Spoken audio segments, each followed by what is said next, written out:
Hi there. I hope everyone can hear me okay because I started it and then we had like some audio issues. Um, okay, Kelly, can you tell me like is the audio still bad? At least when I'm talking?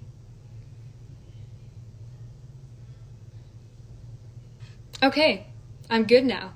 Okay. Hi Parveen Didi, how are you? Um, so I will wait till I think 23 and then I'll give a little bit of an intro. But today is very, very exciting. We have a very, very special guest, and I can't wait for you guys to hear from her.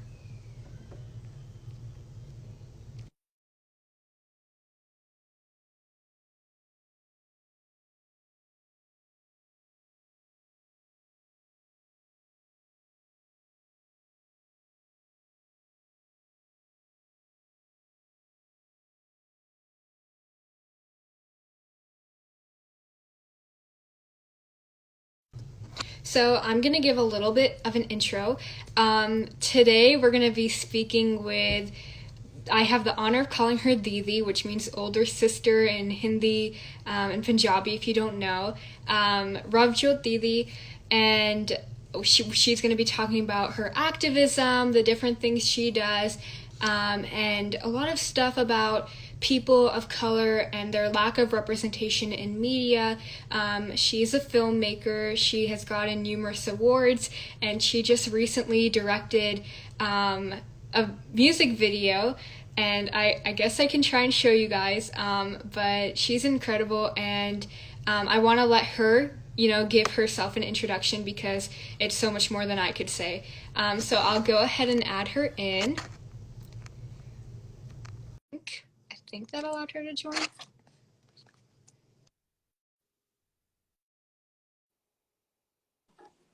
Hello, hello. Hi, how are you? I'm doing good. How are you?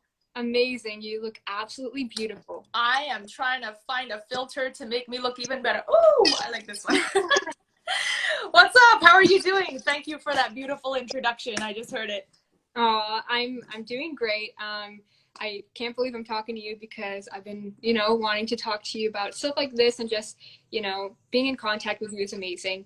But I do want to let you give yourself an intro because people need to hear it from you, who you are, and you're absolutely amazing. So I'll go ahead and mute, and you can give yourself an intro.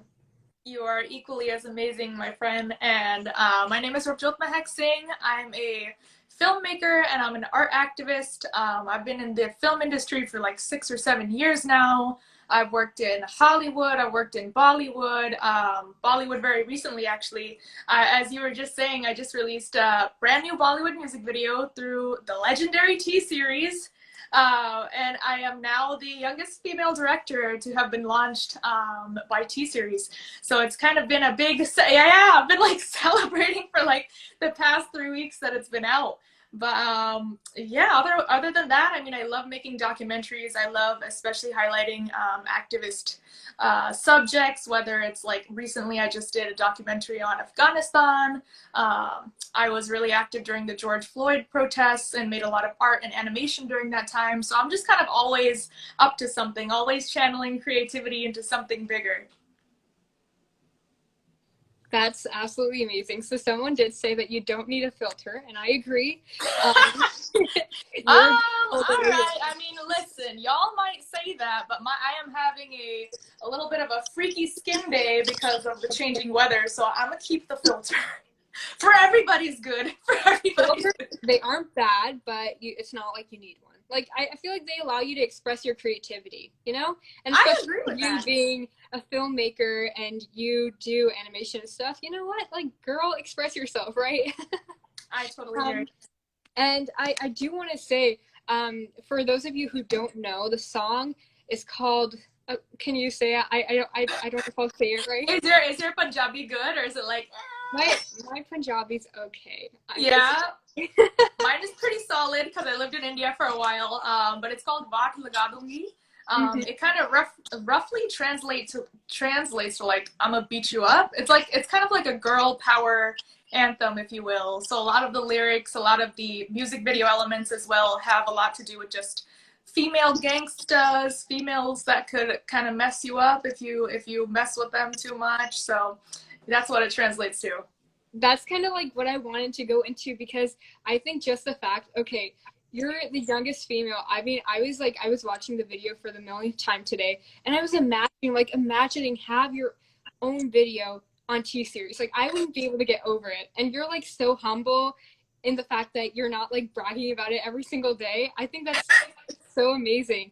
And I think the fact that you are bringing this new thing to Bollywood because a lot of the time women are just like, oh, you know, you're the innocent person. You're people should be able to do whatever to you, and you should. There's so many stereotypes, and then the fact that you just brought in that like whole girl boss thing, and it shows girls should fight back, girls can fight back. I just think that you brought a big change into Bollywood, so I'm so excited to see where that goes.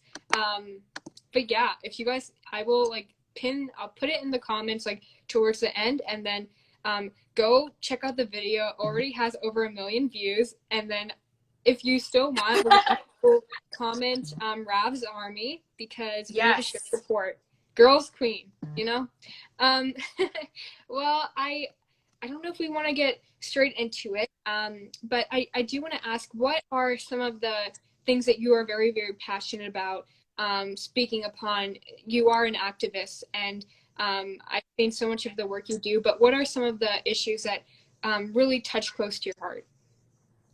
I mean, I have a lot of issues that kind of are, I'm very passionate about. There's a select few that I'm kind of always reiterating, I feel. But I'm always making art about them or speaking about them because our fight is not over with these topics yet. For example, feminism, especially in South Asian communities. I mean, look at how women are treated. It's 2021. I'm kind of upset in a sense to say that I'm the first female director to be launched by T-Series because like, look at how long they've been around. They've been around since like the 80s. It's really a shame that it took them 41 years, really, to come across someone who's a young female director. So there's just a lot of issues surrounding women's rights that I'm very passionate about. And another area that I'm kind of an expert at is the treatment of South Asians and just foreign people post 9/11. So a lot of my work has to do with racism as well. I think that's amazing, and I like how it's kind of a variety, a spectrum. You know, it all falls into activism, but I think a lot of people think that it's weird or you can't be passionate about multiple things, and you totally can, right? I mean, as long as you are putting in work, and then you know, it also goes into the fact that you're someone who's creating tangible change, right? You're people are going to be inspired by you now, and I feel like this might lead into more female directors being launched. I hope so, because it's about time. Like just the fact, and I'm also LGBTQ plus, so the fact that I mean, definitely the combo is the first to ever happen, but it's kind of a shame that it hasn't occurred before. And that's another thing I forgot to mention. I do work a lot with the LGBTQ plus community, have come under fire for it many times from our very own Sikh and Punjabi community as well. But you know, that's where these issues are needed. Their amplification is needed the most in communities that are highly disturbed by the introduction of these issues. And that's where you're needed, right? To, you know, step out of all of these stereotypes and, you know, not let the hate get to you. I know it's like, I'm a very sensitive person. So like, if I don't know if I could do it, I definitely would try, but I'm happy because I feel like you're the first person to take a step, and hopefully there's going to be tons of people following you. Usually it just takes, you know, someone to step up, and I think you've done that. So, and I know you're not going to stop here. You're going to continue to break on those barriers. So I hope so, but I don't want to take all the credit. Like, I'm definitely not the first. I would say because social media is so good with amplifying certain people, it might seem that way, or you know, I'm grateful to have that title or spotlight or whatever the case is. But you know, I definitely pay my respect to all of the people who have suffered through this before me. yeah, it is sad. I mean, it's really sad to think about all of the stuff people have gone through, but hopefully, I mean, it's 2021. There is going to be a change here pretty soon, and um, we're here to see it. I'm very excited. And I do think that it's important for people to know that like change, it isn't always just reposting. It's not always just saying like putting in your bio, I care about this. If you really want to create change, I would say create tangible change, right? It's like I feel like for a lot of people it's scary and they don't know where to start, but there's so many organizations you can join. There's so many people that will help you and contact you. So I mean, what is your experience with like, you've obviously actually created change, and how long have you been like doing this? How long has your whole film career and activism, how long has like what's that time span?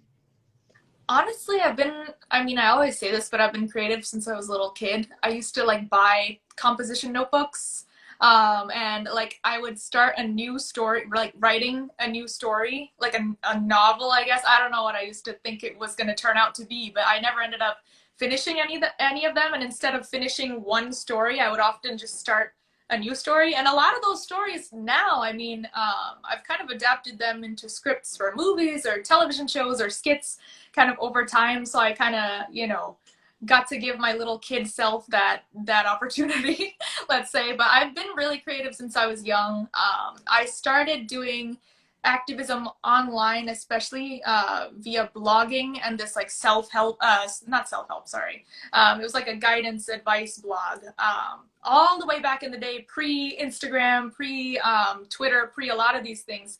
It was just a blog, and it was connected to one of these sites like MySpace or something like that. It blew up massively, and I used to get like 200,000 people on that, and it was just like a big old chain of like people asking questions, other people would respond to them. It was just like a big self-help community, I guess, for people who didn't have access to therapists and stuff. And mental health back then was really, really frowned upon. No one would talk about it whatsoever. It was just horribly stigmatized. So I used to do that. That was back when I was 14 or 15 years old. And then I ended up getting recognition for it in my senior year of high school with like a national award. And that kind of introduced me to the realm of like using media platforms as activist platforms.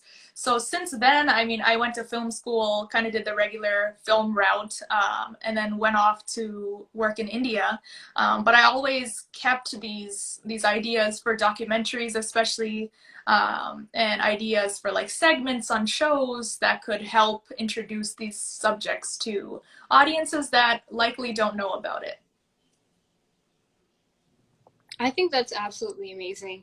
And, to see your whole journey starting out as a little girl with, these big dreams and you're actually accomplishing them. And I'm so happy for you. I think it's very inspiring for all of us to see, right? Like, don't back out. Don't just think, oh, these are too big for me to even like think about trying, right? I think you just have to go for it. And hopefully there will be people to support you. Unfortunately, I do know for some people, certain topics are frowned upon and they don't get the support. But just getting that strength to know you can do it. If you keep trying, you're going to find opportunities here and there. I'm a very big believer of you're going to end up where you're meant to be. And if one door closes, another door opens, right? So don't try not to let the no's get to you, but I feel like those are what make us stronger, and those are what make us learn. Learning from your experiences are very important. So I think, just hearing your whole journey, that's amazing. And hopefully we're going to have like a big documentary made on your journey someday, because I think it's very, very important. That would be cool. That would be very cool. I hope it happens one day. I hope to get there someday. That's a big one. Mm-hmm. Well, you're already directing and you're already, you create documentaries, so I think it's not too far. So yeah, I do want to get into the first like official question. I'm doing this a little bit as the chapter lead and president for Generation Youth for my city, and it's basically a chapter where we try to uplift Asians and teach about other people's stories and inspire others to, speak out against injustices. But then also, I'm a co-editor for a magazine called Limitless Sign, and this is kind of where I contacted Ravjot Didi. So these questions are kind of going to go in our magazine. But I'm happy to be interviewing you as well and talking to you. But for our first question, we're going to have, what are your thoughts on how the lack of representation in all aspects of media and entertainment, how do they affect people of color? Well, this is a very lengthy response because I mean, if you look, it's actually very demotivating. When you grow up, especially, I think you're a little bit younger than me, when you've grown up in my generation, there were legitimately there wasn't really any Asian representation. Forget South Asian representation, forget Indian specific representation. Absolutely throw out of the window any kind of positive Sikh representation, for example. When you're not seeing yourself or your group or your community or your ethnic features or your dialects, languages, religions reflected in media, you start to feel it creates this subconscious inferiority within yourself. Like, oh, they must not be giving me screen time. They must not be writing literature on me. They must not be singing or rapping songs about people like me because, oh, they don't want people like me because we don't deserve a space or a time slot on these TV shows or whatever the case is. So just it starts off negative, I believe. And that subconscious kind of self-loathing, self-hatred, I mean, it can negatively shape an entire lifetime's worth of, subconscious thoughts for you. And honestly, that's what it did for me as well. Like, I don't think I truly accepted myself and my identity and my religion or anything like that in a positive, open way until I was like maybe 20 or so. Like when I moved to India as a conscious adult and started working there and was like, oh, this is great. Like, I don't know what they're always like, backhandedly talking about. That's when I finally really accepted who I was. But before then, I mean, it was whitewashed media. The closest thing that we would get to seeing South Asian representation would just be either East Asian representation or like Latino, Latinx community representation or like the Black community's representation, but there was never anything that was like actually hard hitting and close to home. So I think it has the ability and the power to shape things positively too for the future. So if we start seeing more Indians, or not necessarily Indians, but also more South Asians, more queer South Asians, imagine how, included these young children will feel. Imagine they're gonna grow up with a totally different mentality from me and the people that are older than me. They're gonna feel like they're wanted, like their voice matters, like their culture matters, like it's worth being proud of. So it's a very, I could go on about this for so long, but I've been trying really hard myself, and a lot of other creators out there have been trying really hard to kind of get that inclusivity going. I think, that's very, very important. And to start off, I don't think I'm that much younger than you. I'm 16. And I still don't see. Madam, I am 26 years old. You are very well spoken for a 16-year-old. My younger brother, who is downstairs right now, is 16 years old. Oh, this is awesome. That's awesome. I'm even more proud and impressed of you. Keep it up. Thank you. That means a lot. Auntie mode, proud auntie mode is over. Well, okay, you don't look 26 to be honest. We both, I don't feel that much younger. But that was a compliment. Don't take that the wrong way. But I never take it the wrong way. I am not that young no more, but that's okay because that means I've had more years on this earth to kind of see what's up with the planet. Mm-hmm, exactly. You have more experience as you. Mm-hmm. So with you having, being 10 years older, even I still don't see, that much representation of people of color, of South Asians, of even different backgrounds, right? Even different people from different communities. It's just very, like you said, whitewashed. It's very specific group of people are what becomes popular. Other people are kind of considered outsiders. Mm-hmm. And yeah, I do think, taking that step up, it's very hard.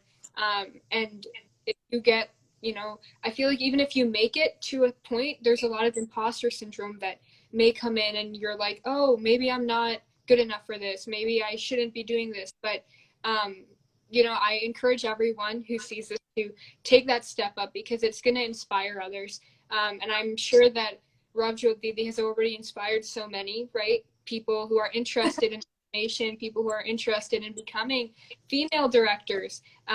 So just take that step up, and I wouldn't let others, don't let their negativity feed onto you, because in this world, it's really you. You gotta be the one to want stuff, and if you want something really bad, there is going to be a way for you to get it, and you just got to work hard, right? I mean, Ravjot Didi, would you say that you have, like, would you say you worked very, very hard for where you are today? I would honestly say that I have had to work as a woman of color, as a young woman of color, then a young queer woman of color. I've had to work probably 10 times harder to get to any platform that I've ever attained, or any title that I've ever attained, than a lot of my, you know, more cis white male counterparts in the directing world, especially in the art world in general. I mean, as inclusive as the art industries pretend to be, they're really not. And you can see that reflected in all the media and all the literature and all the news. It's very overt. There's just no way to cover that up. So hopefully our generation kind of pushes that boundary a little bit more, and makes it a little bit more inclusive at the very least, if not completely inclusive. I think the recent statistic was like, it's probably a little outdated now, since we've had luckily a lot of Asian dominant movies come out, which is awesome. But in 2019, only 2% of all screen time was for Asian actors. So like that's kind of the status, and that's not very long ago. That's like what, 3 years ago. So even with all of the movies that have come out now, that's probably what, 4%. Is that right? Like, where's the reasoning behind this? How is that rational? And then you expect that these you know, Asian actors or Asian directors or writers or creatives won't have to work like 3-4 times as hard to get where they are, in comparison to everybody else. It's really tough out there.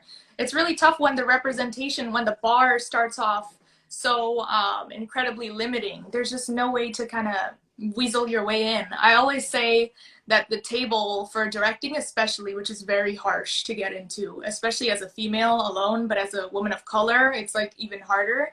You have to forcefully basically put a chair into this table, like wedge it into this table, where the rest of the people sitting at this table will not give you a chance to sit there with them. It's just a bunch of, you know, no offense, but old white men, old white straight men most of the time.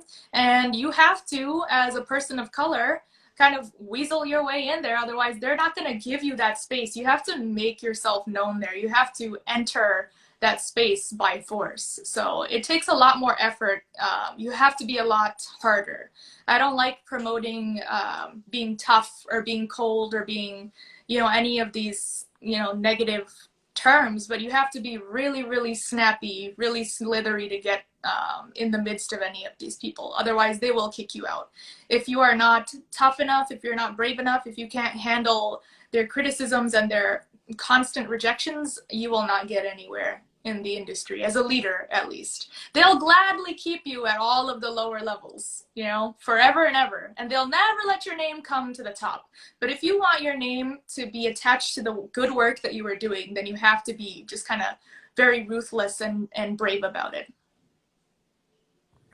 I completely agree with all of that. I obviously don't have experience in that field, but just from what I've seen and what I've heard, I think all of this is to say, don't get scared, don't back out. It's definitely a very, very tough road, but I think what Ravjot Didi just said, it's an explanation for why. It's literally 4%.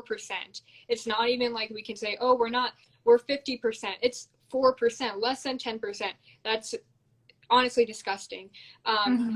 But I do think, just even my mom always tells me, you know, being a girl in any field, you have to work so many times harder, and then put on top of it your race, your sexuality. You know, it all, people are gonna keep putting you in buckets, and they're gonna try to put you down. But and as Ravjot Didi said, don't be bitter and don't be harsh, but don't be afraid to stand up for yourself. Like, I feel like a lot of girls are like, oh, I have to be this sweet, innocent person, and I have to take the crap that people give me. And no, you got to stand up for yourself, right? Because what's the worst that can happen? This is a very scary world, but you have to find a way to stand up for yourself. And don't be physical. I mean, if you don't be physical if you don't have to. Like, if nobody's threatening you, don't. And don't like be harsh, but um just I would also try and say build yourself a team that will support you, because especially as women, I feel like I've always heard them say women should, if there's no space at the table for another girl, make space for her. We should lift each other up. And not only for women, for all communities. If you just see minorities not being represented, help them out, be there for them and support them, because it could just take one little push. It could just take one extra, you've got this, for someone to, finally go chase after what they want. So yeah, I'm just going to echo everything Ravjot Didi just said, because it's very important, for people to know the truth. It's harsh and it's sad, but knowing the truth is what's gonna, it'll help you deal with the rejections and everything you're gonna face. And that's like honestly disgusting for them to just keep people at the low level, right? Just because of It's so much easier to like say that you have a team that consists of people of color, of minorities, and then never give them any leadership credit, even though they might have worked, on some very top tier projects or whatever the case is, or contributed in massive ways. I mean, it's a bunch of these, again, older generation white folks that have been established for a very long time, that don't really get it, that are kind of using like these diversity cards to make their companies, to make their productions look like they're inclusive, like they're progressive. But internally, it's definitely not the case. Otherwise, we would be seeing a lot more than the number 4%. So I think that statistic honestly speaks for itself. So whenever people say Hollywood or Bollywood even is pushing for diversity, pushing for this, is becoming progressive, yes, it might be becoming that. But if they wanted to be, they already could be. So we should not be holding them to this ridiculously high, respectful pedestal when they haven't deserved it yet. That's exactly true. And it's the truth. I mean, it's such a low percent, but I feel like this kind of leads into my next question. You being a filmmaker and you being in this field, I feel like you would know a little bit more, have a little more knowledge on this. But the next one is, how might artists and directors and journalists, how might they balance the freedom of expression and ethical representation? That's a really good question. And I think that's a question that a lot of actual artists that I collaborate with frequently struggle with too. I think these are all kind of new roads for us to take, since diversity itself as a concept, inclusion as a concept, is such a new addition to especially the arts industry, which has been, again, just white male dominated for the longest time. I think as long as you are consulting people that are of a diverse background and giving them proper credit, and if you are speaking about a subject that kind of pertains to them in particular. So let's say that you are making a documentary about Indigenous people despite not being Indigenous yourself. I think the best case in that situation might be to give Indigenous people like leadership roles in whatever creative project you have. A lot of consultation, a lot of assuring that it abides by their culture, that it's respectful. And beyond that, it's honestly, it's kind of simple at the end of the day. Whatever issue you are speaking about or creating art about, make sure that either you have some kind of cultural authority over it, or that you are consulting people and giving credit to people who do. And it's funny that I say it's so simple, but yet so many people kind of miss the mark on it, including big brands that have, so many PR folks and, so many lawyers and consultants behind them, and they still fail to just adhere to this little piece of guidance here. I'm not sure if I have enough knowledge to speak on it, but I do think it could be just a lack of care and ignorance towards these communities. It just might not be seen as important of an issue, but you're right. I mean, it shouldn't. It's fairly simple, and considering that people have so many teams and people behind them, it shouldn't, be the case as often as it is. But yeah, I. It's funny how often they miss the mark. Like there's even been like modern day, I mean, there's probably been a brand or like a movie or something that's, misrepresented people even as of recently. And journalists, I mean, our American media does this all the time where we just frame things so incorrectly or attach so many negative connotations to something that we really don't have any background knowledge of. That it spreads this awful propaganda. So I think media platforms of all realms, whether it's like broadcast journalism or literature or movies or whatever it is, TV shows, even music. I think if they simply were more collaborative and more willing to give other people credit and just give them the space that they need to be speaking on their own topics instead of assuming that role for yourself, I think we would avoid like 85% of all issues that we end up having in the media of like negative portrayal or misrepresentation. Right. And to echo that, I think not like the issues that go around this are number one, carelessness. It could just be, people aren't, as attentive and they don't care to make sure they're not speaking and looking, the right way and making sure they're not offending anyone. And then I had another thought, but it completely slipped my mind. But I guess the best way that I've been like told, and I've had like discussions with people about it, especially given that I work with a lot of communities that are outside of just South Asia, or outside of like my domain of like Indian folks or Indian women, for example. I just honestly think sometimes it's better to be a megaphone and amplify other people's ideas and experiences rather than always having to spill your own opinion out there, because your opinion as an uneducated, uninformed person isn't really needed, no matter what position of power or authority you might hold. So if you are a filmmaker or a journalist or a musician, whatever the case is, that is trying to kind of highlight these issues, I think the most ethical thing to do is simply to let other people take the reins and then, kind of shape it from there collaboratively. Yep, and that kind of just brought back my thought, which was I feel like a lot of this is also, affected by stereotypes. And I feel like people don't want to pass things down to others, especially people of color. When it comes to especially journalism, there are so many issues on there not being enough authors that are people of color. And it's just, I've done research on this, and it's honestly very horrible that people of color, despite how good they write, they're just not going to get published because of the fact that they're someone of color. And the percentage, I don't remember the exact one, but it was almost like the 4%. It was very, very low.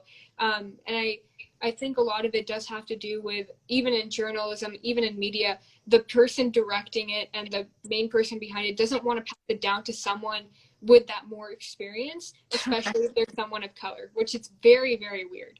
Yeah, like I don't see any reason in the modern day, at least, why there should be, a black-centered film and why there shouldn't be a black director and a black writer. You know what I mean? Like, it just doesn't make sense. And yet we have a whole slew of these examples out there, even as recent as like 2020, where this kind of stuff is still happening. Or like, writers that are not of color kind of assuming like random Orientalist stereotypes and kind of writing literature that's very geared towards like our areas of the world, and it's just like completely out there, and it's like, why did you not consult anybody? Or like, maybe this isn't your story to tell. I'm sure you have a lot of other brilliant stories, creative people. We can always create more stories, but let other people's stories just be their stories. And I also think the funny thing about it is people without experience, they probably know they're more likely to mess up, and then they're going to end up getting the backlash. So, I mean, I don't know why you would, it's kind of like putting yourself out there to, get all that backlash and get all, everybody saying, what the heck, why did you do that? So I mean, it's the human ego, right? I mean, creatives especially, or people of any field really,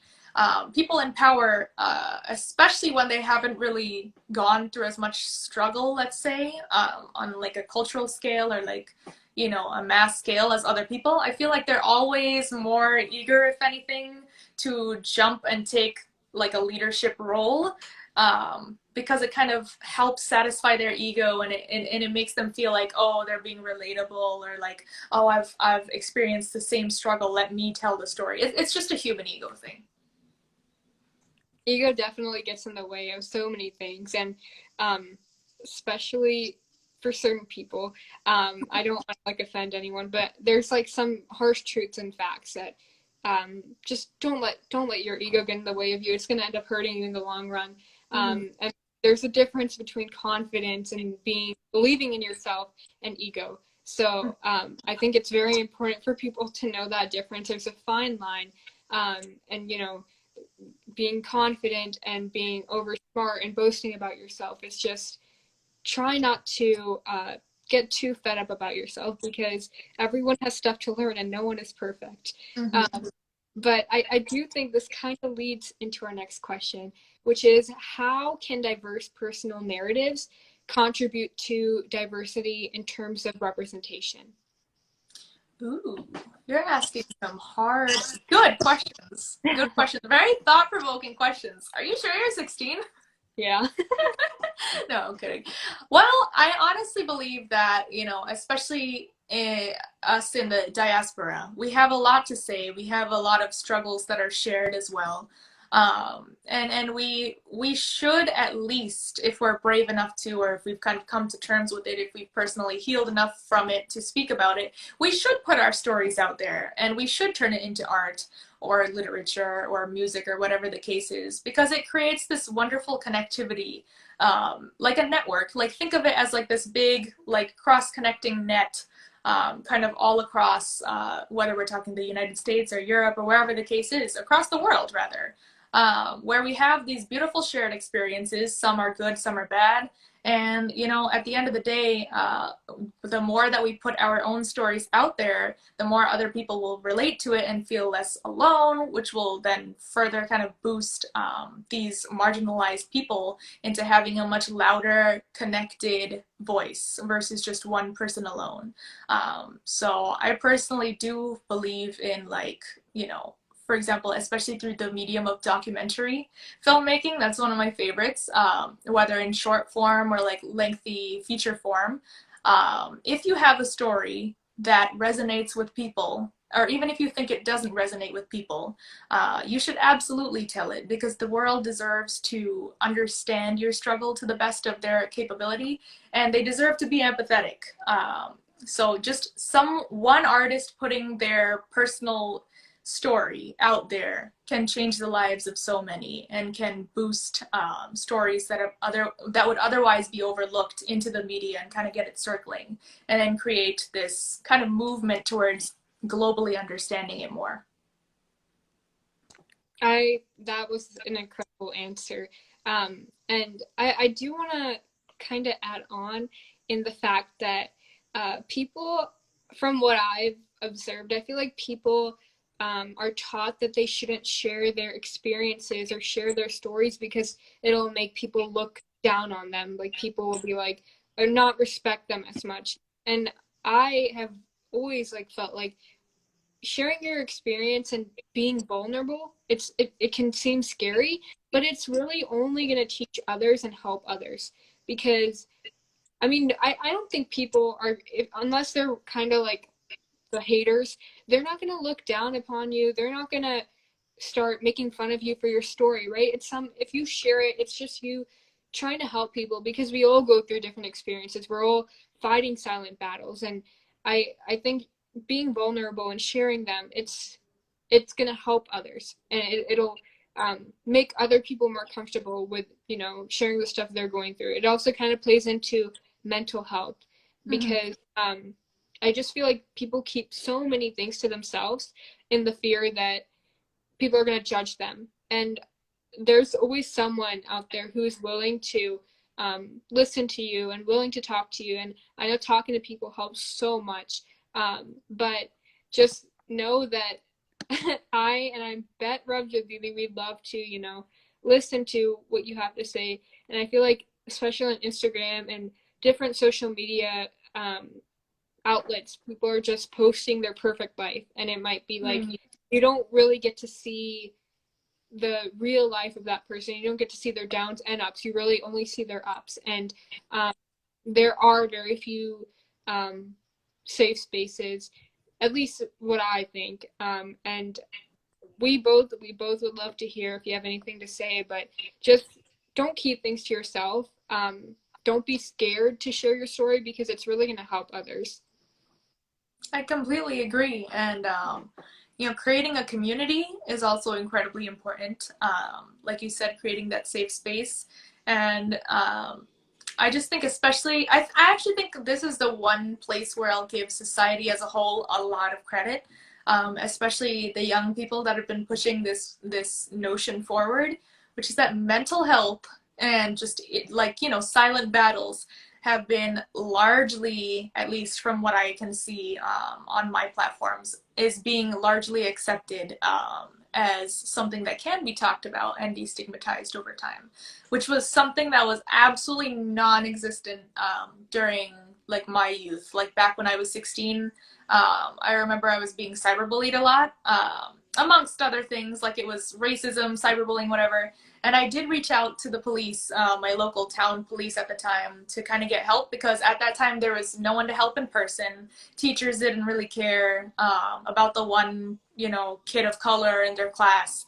And, there was no such thing really as like an online community quite yet, at least not one that could tangibly help, like you were talking about before, whereas now we have so much power to tangibly help. But I remember the police being like, they can't do anything about it. And I just look at the children that are kind of going through the same thing that I was back in the day today, and I see that they have like these like entire beautiful armies of like people who come forward and support them. And if anything, it goes in a totally positive direction, which was like completely non-existent back in my day. So I just think I think that's where society has actually done a really great job.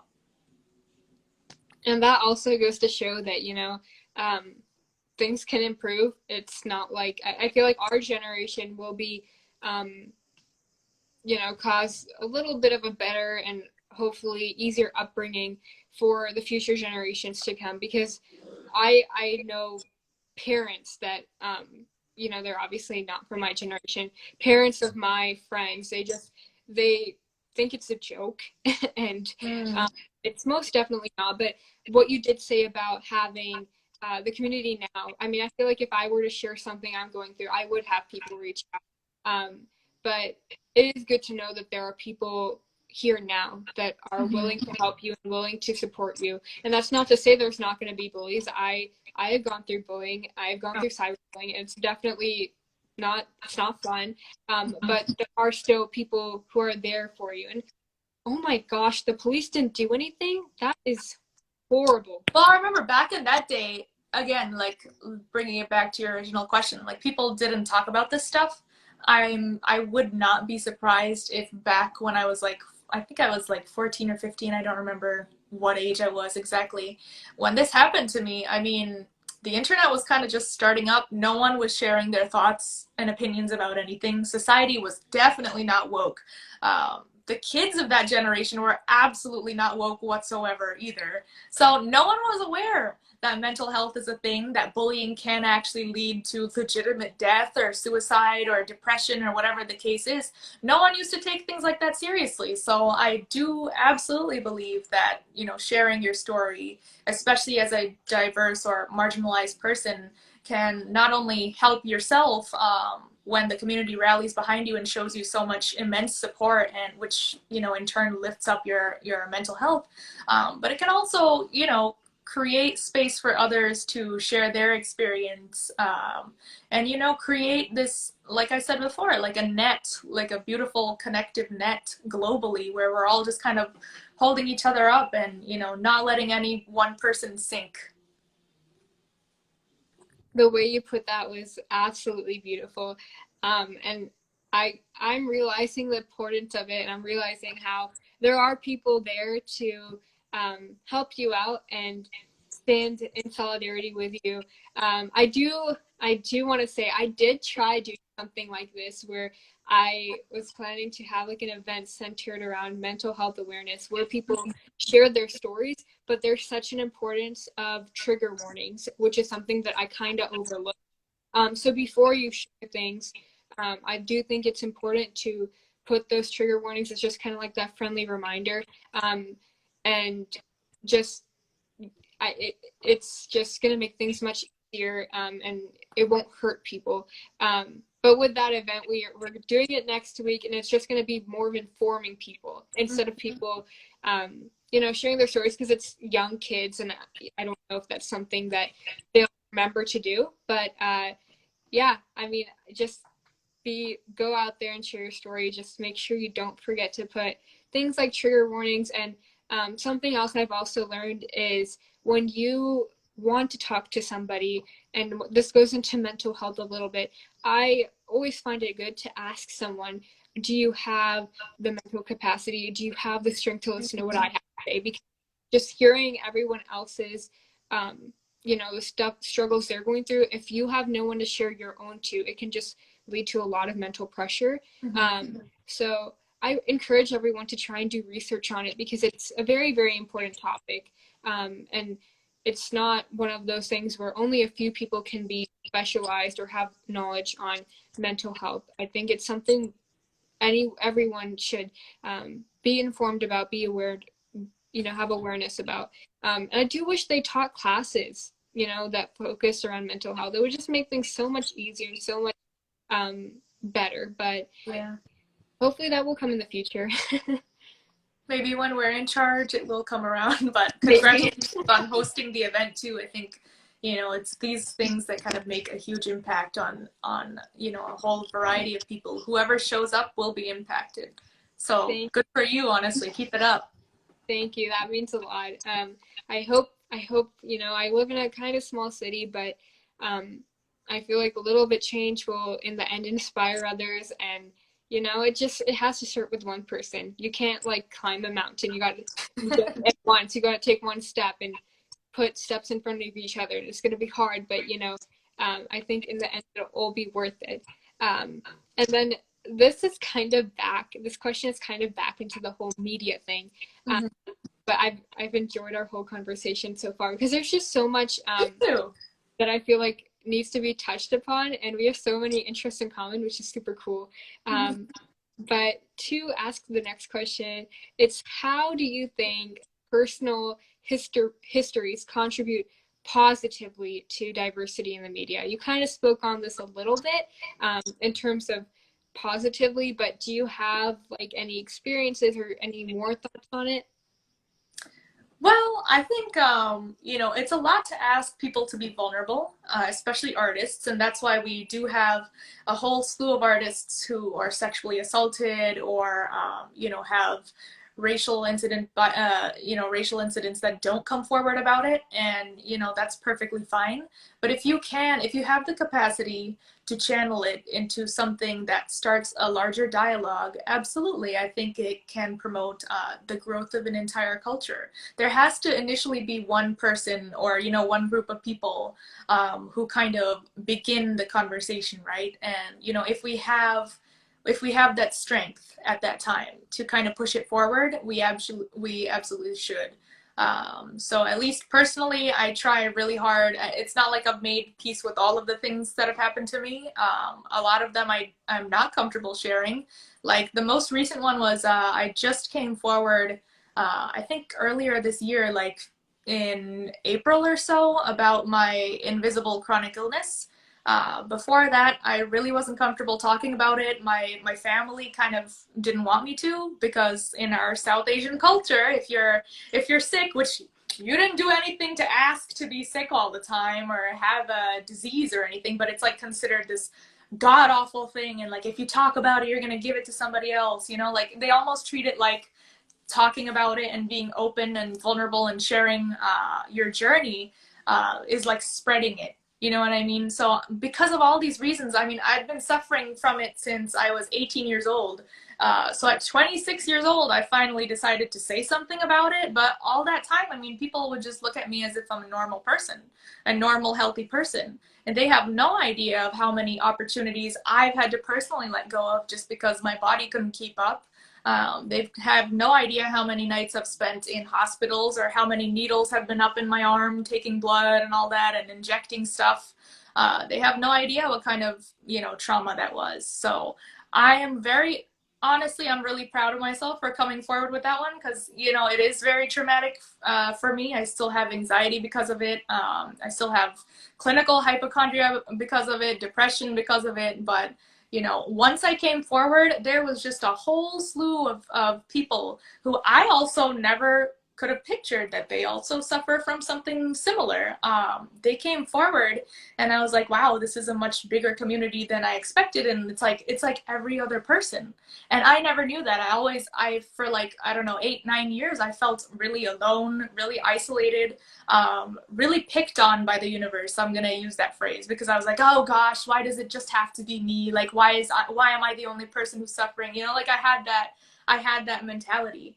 But me finally coming forward about it at 26, and I came forward about it through an art installation piece that was showcased at a virtual gallery.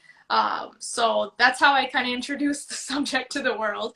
But because of that, like I said, I found this beautiful community of other people who kind of share similar journey, not necessarily the same thing, but a similar journey. And it helped me come to terms with it. It also probably helped them feel more connected, to know that there's so many other people who suffer the same thing. And the most important part of this story is that I feel that when one person sets off the catalyst of just speaking about it openly, we can actually make change because there's so many issues, especially related to my example of, chronic invisible illnesses where there's medical gaslighting, there's so many mental health issues that come from physical issues. And when you start talking about it more, it starts to reflect in society as well. So if I talk about it, if you talk about it, if 3 other people talk about it, that's so much more information being spread on a daily basis than if everybody just, was too shy to say anything. And then once you've got these 5 people talking, all of a sudden you have the ability to reach the media, and then the media can, prompt scientists to come in and do something. So this is just one example of how, several people kind of talking about it, and creating an awareness circle around it can actually create real world change. Thank you for, saying all of that. I know it can be very, very difficult, but um, everyone is, fighting their silent battles. And I feel like from a very, very long time, you've seemed very, open and sharing things, but that doesn't mean that, like, a lot of people are. Like, I feel like people would think I would share, stuff that my thoughts, but everyone is like fighting something that is hard to share, and it's not their fault. It's what society has, stereotyped. It's what others have said that made them feel that way. But I'm very, very, it feels awkward to say I'm proud of you because you are older than me, but I hope that this will help others, because sometimes things just take time, right? I mean, it took time, but you eventually did talk about it. And I hope, I feel like maybe it's off your chest now and you're kind of like, I mean, people are reaching out to you and you've connected with so many more people. So I think that's the very, very nice part and a very special part about sharing stuff you're going through, sharing your stories. And if other people are going through that, I hope, my heart goes out to you. Don't, keep everything to yourself. Hopefully you have family, friends that you can talk to. So yeah, I mean, that was very, very inspiring to hear. But I honestly don't have any more questions. I have thoroughly enjoyed our conversation. But if anyone else has any questions, please feel free to put them in the chat. But while we wait on that, Ravjot Didi, do you have like a quote? Do you have your own saying or something you go by? Ooh, I that feel like you're 26. You're very, very young yet. You've done so much. And I feel like some people might ask, why? Like, you're very young. Like, what made you work so hard? You obviously had to work very hard for this. And did you ever feel like, oh, I'm young. I don't really need to work that hard right now? I kind of feel that way right now. I mean, I know it's kind of weird, but like I think the younger I was, like the more rage kind of fueled a lot of what I was trying to do because, given my history with like bullying and racism, I just really wanted to stick it to people that like, oh, look, the person that you used to think was, lesser than you is way better. And so after I don't have anything left to prove. Like, of course, I have goals that I want to attain for myself and things that I want to prove to myself. But at this point, I've started to let go of that. And I've realized that a lot of my youth that could have been spent doing kind of more fun, enjoyable young people things. Like, I never went to a club. I have not seen a college party in my dang life. I've never done any of that stuff. So I just feel like I kind of, missed a lot of my own childhood, in that kind of rage fueled, passion to kind of make something of myself. Now that I'm older, I'm actually trying to be more balanced about it. Where now it's like sometimes I'll say no to an opportunity just because, I don't want to do it that day. Or like I want to heal myself that day. Or I want to hang out with my friends that day. So I've started to put more of an emphasis, honestly, on being less, I don't want to say less success driven because that's not true. I still want to be successful, of course. But I've changed my gears to be more impact driven. And I actually think that and I'm not fully there yet, so I can't like preach it 100% because I'm still working on it. Like even today, I'm still working on it, right? But I think it's that little switch in mentality from being success driven to being impact driven, especially for like an art activist like myself, that makes all the difference. Because now I'm not racing against some crazy clock, like by 30 I must do this, by 40 I must do this, Now it's like, okay, with my next project, have I made an impact? Did it do something for people? Or, did it get people talking? Did it make a change in policy or regulation or whatever the case is? Did it reach the right people that I was trying to reach? So I think when I kind of reframed success for myself or impact for myself, and changed what drives me, that actually caused a reduction in workload coincidentally, because then I wasn't that pressed. I kind of grew up, like I said, like I spent so much of my young life being really pressed to keep doing more and more that I forgot to live for the most part. So now I'm really happy to say that I'm kind of leaving those very topical, very superficial, goals in the past and focusing more on impact and focusing more on enjoying the very small sliver of life that we're all given before it's all over. That was darker than it needed to be. I no, I think you have a good.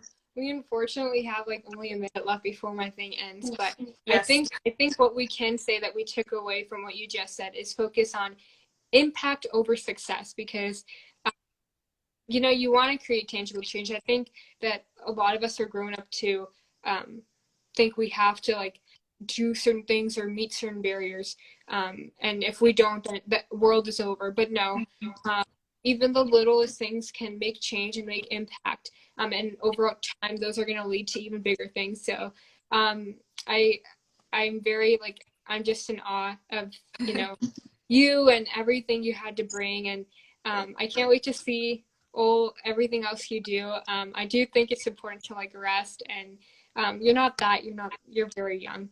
But just enjoy your 20s.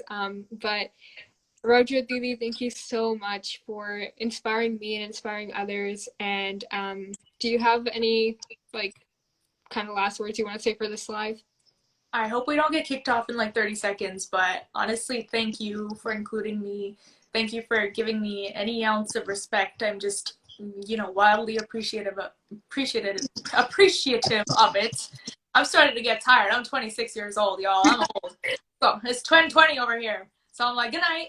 But honestly, I'm really very happy that you reached out, and I'm really proud of all the work that you're doing as well. It's young leaders such as yourself that are gonna change the world for the future.